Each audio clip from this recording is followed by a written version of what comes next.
Hello' বন্ধুসকল, মই আজি আহি পাইছোঁ এই চামাগুৰি সমষ্টিৰ এটা ভোট কেন্দ্ৰ হ'ল নাঙ্গলদোৱা মুক্ত বিদ্যালয়ৰ প্ৰাংগণত। ইয়াত দেখা গৈছে যে যথেষ্ট পৰিমাণৰ ভোটাৰৰ ভিৰ হৈছে আৰু ভোট গ্ৰহণ সময়মতে আৰম্ভ হৈছে।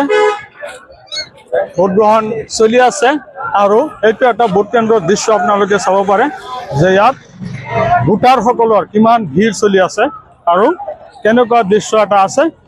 ৰাতিপুৱা 7টা বজাৰ পৰা যেতিয়া ভোট গ্ৰহণ আৰম্ভ হৈছে তেতিয়াই সকলৰ উপস্থিতি আপোনালোকে চাব পাৰে হলে যে কিমান মানুহৰ ভিৰ, যে ৰাতিপুৱাৰ পৰাই যিমান ভিৰ হৈ আছে, যে এই দৃশ্য যদি চাই আপোনালোকে যে মানুহৰ যি উপস্থিতি আছে, যে উপস্থিতি যদি চাই আপোনালোকে যে বহুত ভিৰ হৈ আছে। গোটেই দিনটোত এইটো কেন্দ্ৰ হ'ল 212 আৰু 213 নং নাঙ্গলদোৱা মুক্ত বিদ্যালয়ত আগতে এটা ভোট গ্ৰহণ কেন্দ্ৰ আছিলে আৰু ভোট গ্ৰহণ কেন্দ্ৰটোত ভোটাৰৰ সংখ্যা যথেষ্ট হোৱাৰ কাৰণে 2026 চনৰ বিধানসভা নিৰ্বাচনৰ পৰা ইয়াত ভাগ বতৰা কৰি দুটা ভোট গ্ৰহণ কেন্দ্ৰ স্থাপন কৰা হ'ল।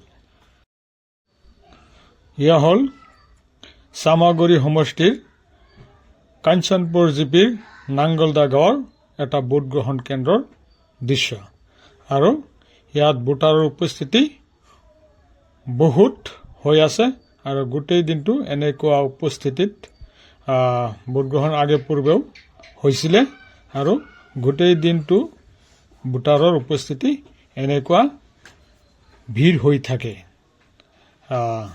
দৃশ্যটো আপোনালোকে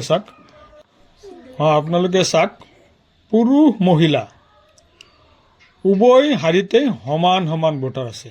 যেনেকুৱা পুৰুষৰ উপস্থিতি তেনেকুৱা মহিলাসকলৰ উপস্থিতিও